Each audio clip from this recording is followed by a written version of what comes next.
The message came at midnight, Earth time. Every screen on every human world went dark for exactly 3 seconds. Then the alien face appeared. It was not a face that humans could easily understand. The being called Vorith looked like a pillar of living crystal, with lights that moved inside its body like trapped lightning. When it spoke, the translation software turned its humming tones into cold, precise words. Humanity. The collective of aligned civilizations has watched your species for 300 years. We have offered you membership in our union 17 times. 17 times you have refused. Your stubbornness has become an insult. Your independence has become a threat. This is not a negotiation. This is a notice. As of this moment, the Sol system is under blockade. No ship will enter. No ship will leave. You will remain in your small corner of space until you learn wisdom. The terms of your surrender are unchanged. Disarm your fleet. Abandon your colonies beyond Mars. Accept guidance from species older and wiser than your own. When you are ready to submit, we will be listening. The screen went black again. Then the lights came back on, and humanity saw what waited outside their system.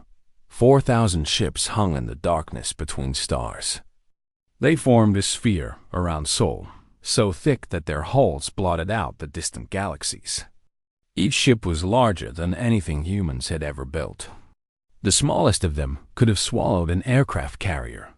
The largest were the size of small moons, their weapons arrays glowing with energy that could crack planets like eggs. On Earth, people gathered in the streets and stared at the sky.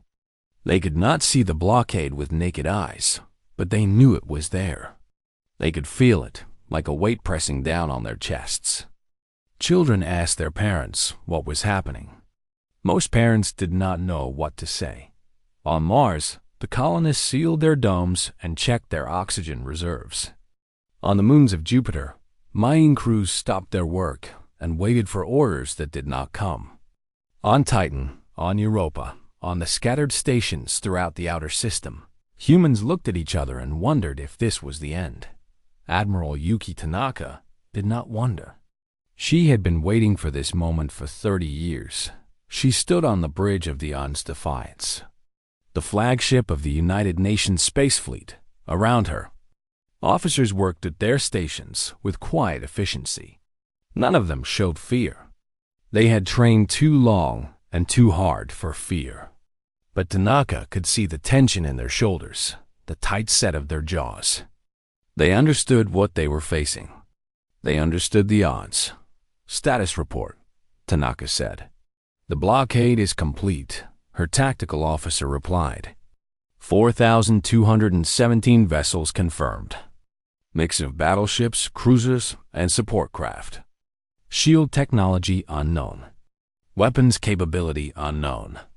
But based on the energy readings alone, sir, any single one of their capital ships could destroy our entire fleet.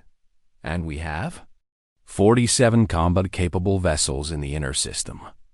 Another 112 spread across the outer colonies.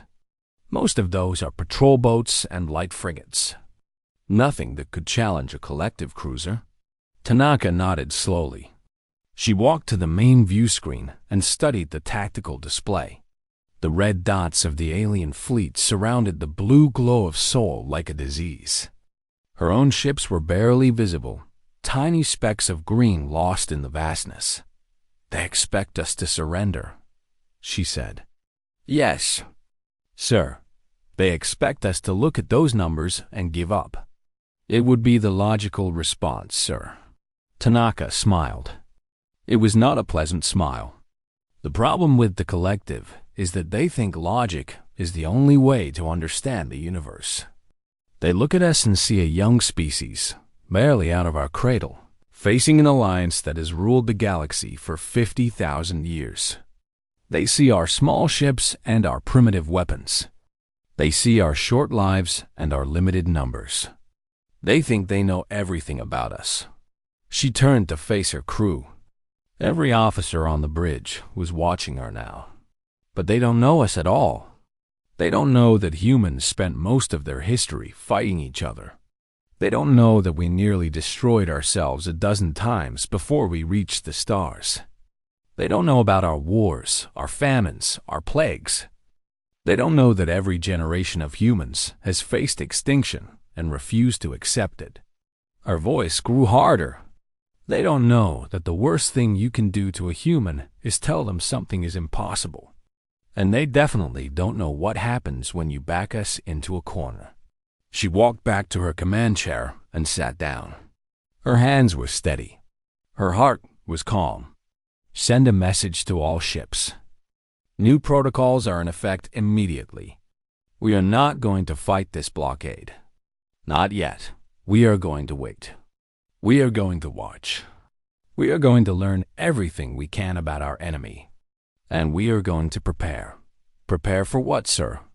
Her communications officer asked. For the day we stop waiting. Far below, on Earth, the governments of humanity met in emergency session. Some leaders argued for surrender. The terms were harsh, they said, but at least their people would survive. Others argued for immediate attack, a desperate charge that might bloody the enemy's nose before the end. The debates raged for days, then weeks. In the end, they chose neither option. They chose to trust Yuki Tanaka and the plan she had been building since she was a young lieutenant, reading intelligence reports about the collective and understanding. Long before anyone else that this day would come, the plan was simple in concept, impossible in execution. Humanity would not surrender. Humanity would not attack. Humanity would endure. They would dig in, ration their resources, and use every second the blockade gave them to become something new, something stronger, something the collective had never faced before. The stars had given humanity a deadline. Humanity intended to meet it. On the bridge of the Defiance, Admiral Tanaka watched the alien fleet and waited. She had 18 months of supplies. She had the stubbornness of 8 billion people. And she had a secret that no one in the collective could possibly imagine. The corner they had backed humanity into was exactly where humanity needed to be. The first year of the blockade was the hardest. People died not from alien weapons. The collective did not fire a single shot. They did not need to. They simply waited, their ships hanging motionless in the void, and let hunger and fear do their work. On Earth, the rationing began within weeks. Farms that had fed billions now operated under strict government control. Every calorie was counted, every meal planned months in advance. Meat became a memory. Fruit became a luxury. People learned to eat things they never would have considered food before the blockade, and they learned to be grateful for every bite. The outer colonies had it worse. Europa's fish farms could not produce enough protein. Titan's greenhouses lost 30% of their crops to a fungal outbreak that no one had time to stop. On Ceres, the largest asteroid settlement, water recycling systems failed, and 2,000 people died of thirst before help arrived. Ambassador Varus sent messages every week. The crystal being's voice was always calm, always reasonable. We take no pleasure in your suffering. Surrender, and the suffering ends. Your children will eat their fill. Your sick will receive treatment. Your dead will be honored. All you must do is accept the wisdom of the collective. Some humans listened. There were protests on Earth, on Mars, on every world where people gathered. Signs demanded peace. Voices demanded surrender. Riots broke out in 3 major cities when the ration cuts deepened, and soldiers had to restore order with force that left scars no one wanted to discuss. But most humans did not protest. Most humans worked in the shadow of Mercury, where the sun's heat made normal construction impossible. Robotic factories operated around the clock. They were building something. No one outside the highest levels of command knew what. The workers who maintained the robots asked no questions. They simply did their jobs and trusted that someone, somewhere, had a plan. on Mars. Physicists gathered in underground bunkers and argued about equations that had puzzled the galaxy's greatest minds for millennia. The problem was antimatter containment. Every spacefaring species knew that antimatter was the ultimate fuel source, capable of powering ships faster and farther than anything else. But antimatter was unstable, dangerous, impossible to store safely in large quantities. Ships that tried to carry antimatter fuel had a tendency to become small stars at inconvenient moments. The collective had solved this problem partially, using massive magnetic bottles that required ships the size of moons. Humans did not have ships that large. They needed a different solution. Dr. Kenji Okonkwo found it on a Tuesday afternoon, while eating a lunch of recycled protein paste that tasted like sadness. The answer came to him between bites, a sudden flash of insight that made him drop his spoon and stare at nothing for 3 full minutes. Then he ran to his computer and began typing so fast that his fingers cramped. "It's not about the container," he said to his colleagues, hours later, his eyes wild with exhaustion and excitement. "It's about the antimatter itself. We've been trying to hold it still. But what if we don't hold it still? What if we keep it moving?"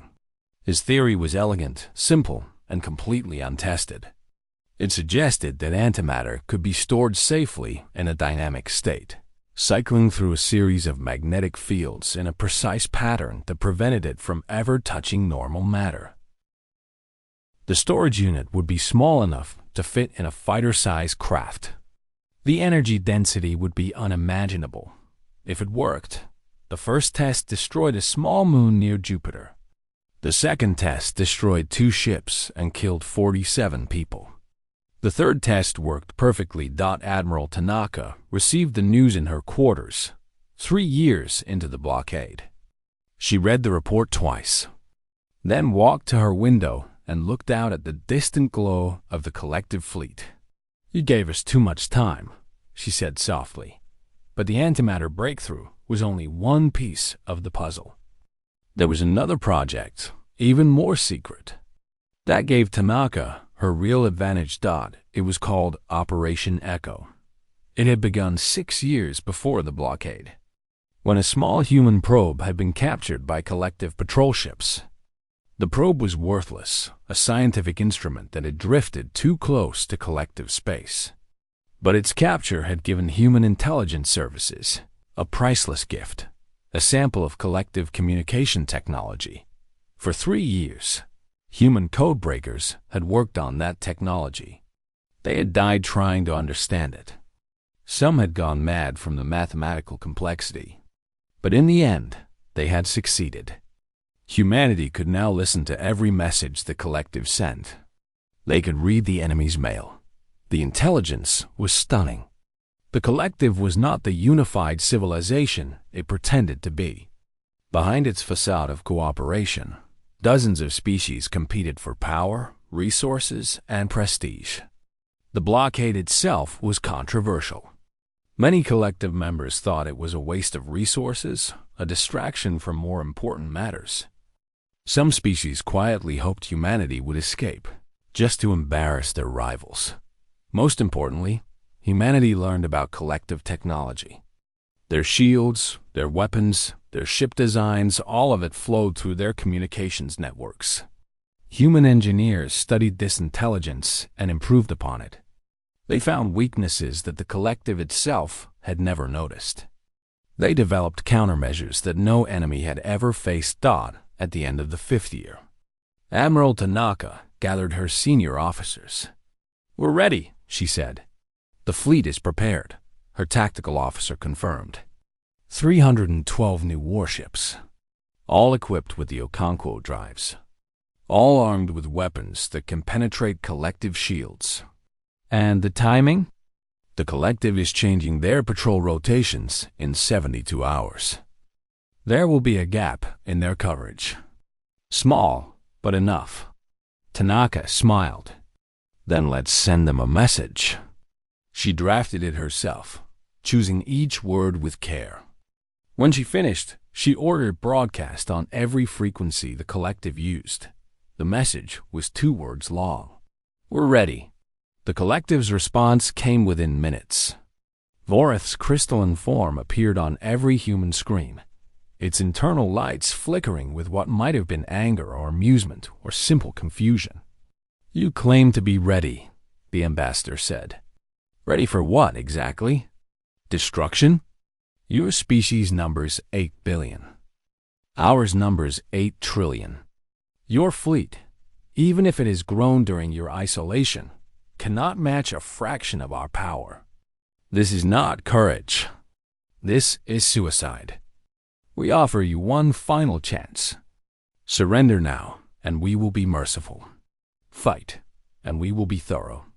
Admiral Tanaka did not respond. She was too busy watching her tactical display as the pieces moved into position. The collective's blockade had always had a weakness. It was too large.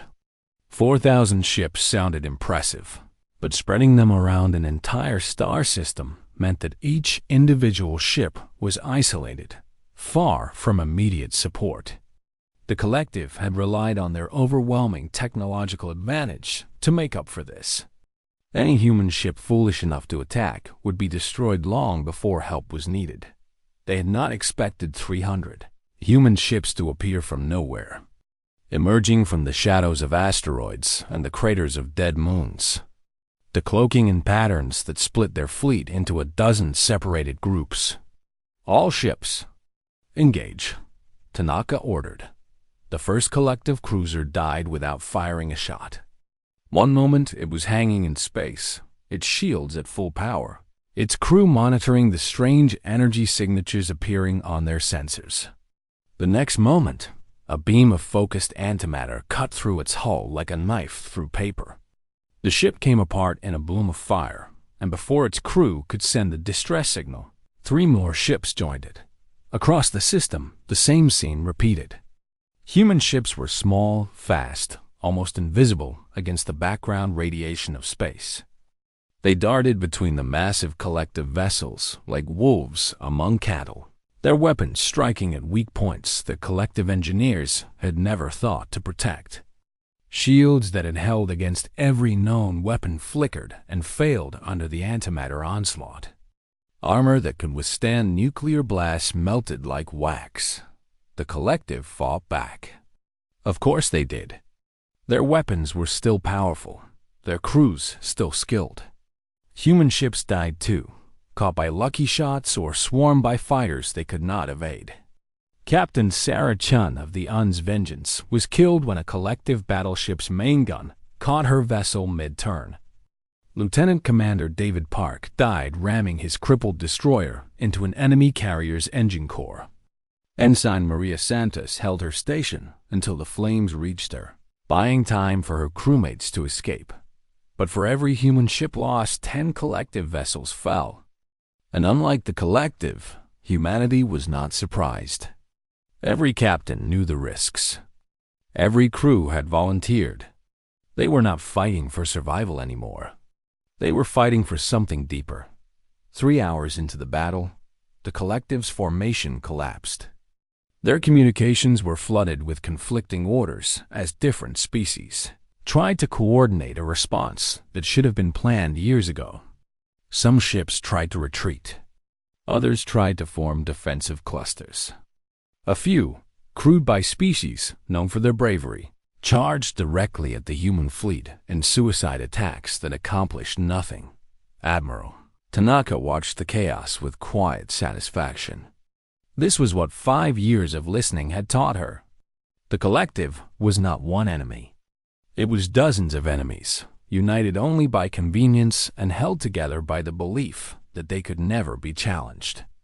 When that belief shattered, so did their unity. "Target the flagship," she ordered. "Disable, do not destroy. I want Vorth alive." The Defiance closed on the ambassador's vessel, flanked by 6 cruisers. The collective flagship was massive, a mountain of crystal and metal that dwarfed everything around it. Its weapons fired continuously, filling space with energy that would have destroyed any ship from 5 years ago. The new human shields held. Barely, but they held. A single precise shot took out the flagship's engines.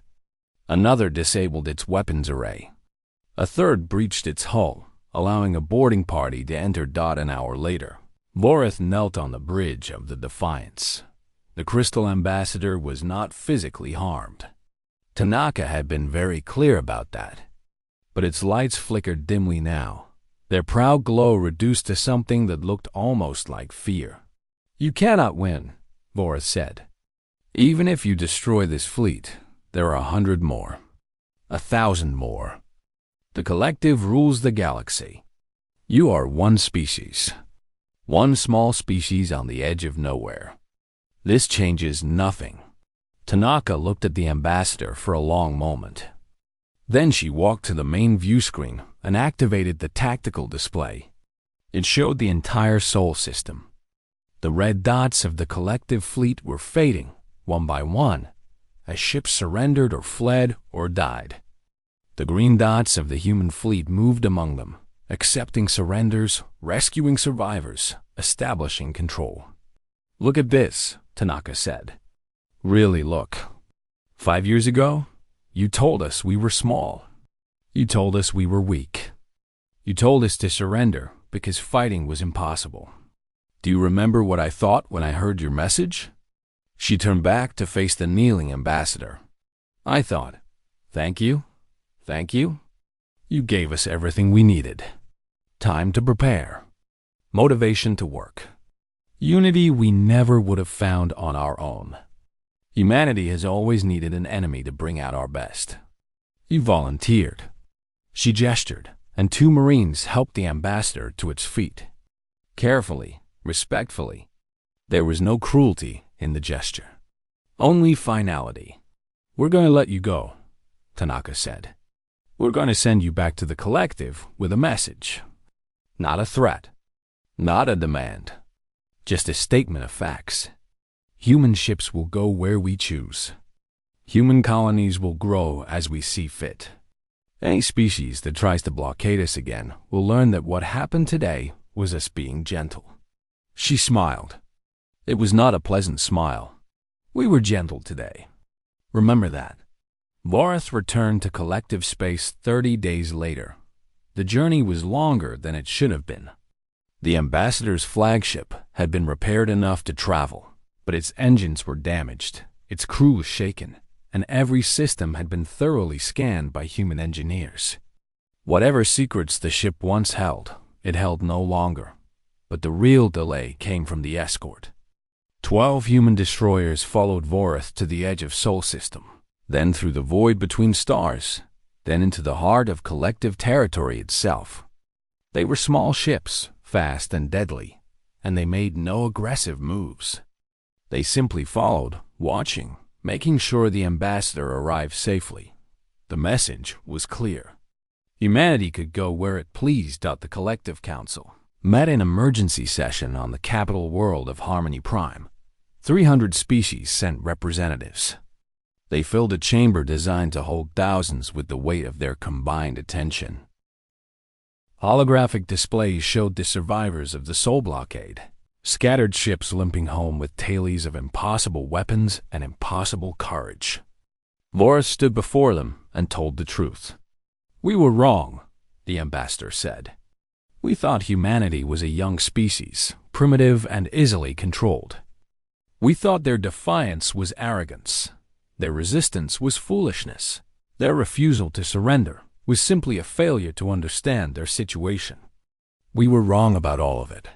The lights inside Vorith's crystalline body flickered and dimmed. During the 5 years of the blockade, humanity developed weapons that our engineers cannot explain. They built ships that our scientists cannot understand. They cracked our communications network and read our messages without our knowledge. And they did all of this while their people were starving, while their colonies were dying. While we sat outside their system and told them every day that surrender was their only option. A murmur ran through the chamber. Some species shifted uneasily. Others leaned forward with interest. The human commander told me something before she released me. She said that humans have always needed an enemy to bring out their best. She thanked me for volunteering the collective to fill that role. The murmur grew louder. Representatives turned to each other, whispering in a dozen languages. She was not joking. She was not boasting. She was simply stating a fact. Humanity is not like other species. They do not respond to pressure the way we expected. The harder we push them, the harder they push back. The more we try to control them, the more determined they become to be free. Voreth paused. The ambassador's lights were very dim now, barely visible inside its body. My recommendation to this council is simple. Do not push them again. Do not try to control them again. Let them go where they want. Do what they want. Be what they want. Because the alternative is war, and I no longer believe we would win. The chamber erupted. Species that had been enemies for millennia found themselves agreeing. Species that had been allies turned on each other with accusations and blame. The collective had ruled the galaxy for 50,000 years, and in a single day, its foundations had cracked. Far away, in the Sol system, humanity celebrated. The parties lasted for weeks. On Earth, on Mars, on every station and colony, people gathered to cheer and cry and hold each other. The blockade was over. The enemy was defeated. The future was theirs. Admiral Yuki Tanaka did not attend the celebrations. She stood on the bridge of the Defiance, looking out at the stars, and thought about what came next. The collective would not attack again. She was certain of that. But the galaxy was vast, and the collective was only one power among many.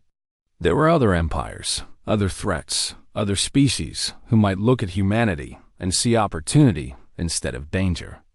Sir, her tactical officer stood at attention, waiting. Speak. The first diplomatic missions are ready to launch. 20 ships, bound for 20 different species. All outside the collective. Tanaka nodded. Good. We spent 5 years learning how to fight.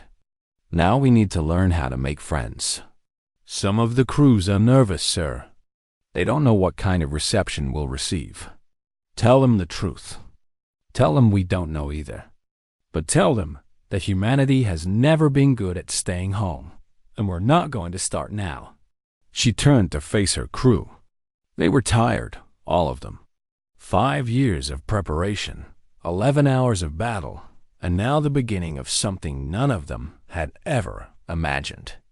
A future where humanity was not a small species on the edge of nowhere, but a power that even the oldest civilizations had to respect. We're going to make mistakes, Tanaka said. We're going to trust the wrong people and fight the wrong battles and probably embarrass ourselves 100 times before we figure out how this galaxy really works. But that's fine. That's how humans learn. We stumble forward until we find our footing, and then we keep going until someone tries to stop us. She smiled. This time, it was a genuine smile, warm and tired and proud. And when someone does try to stop us, we show them what happens when you corner humanity. Outside, the stars burned cold and bright. Somewhere among them, the collective was licking its wounds and learning to fear. Somewhere else, other species were hearing the news and wondering what it meant. Humanity did not have all the answers. They never would. But they had survived. They had won. And now, for the first time in their history, they were free to choose their own destiny. The stars had learned their lesson. They would not forget, and neither would humanity.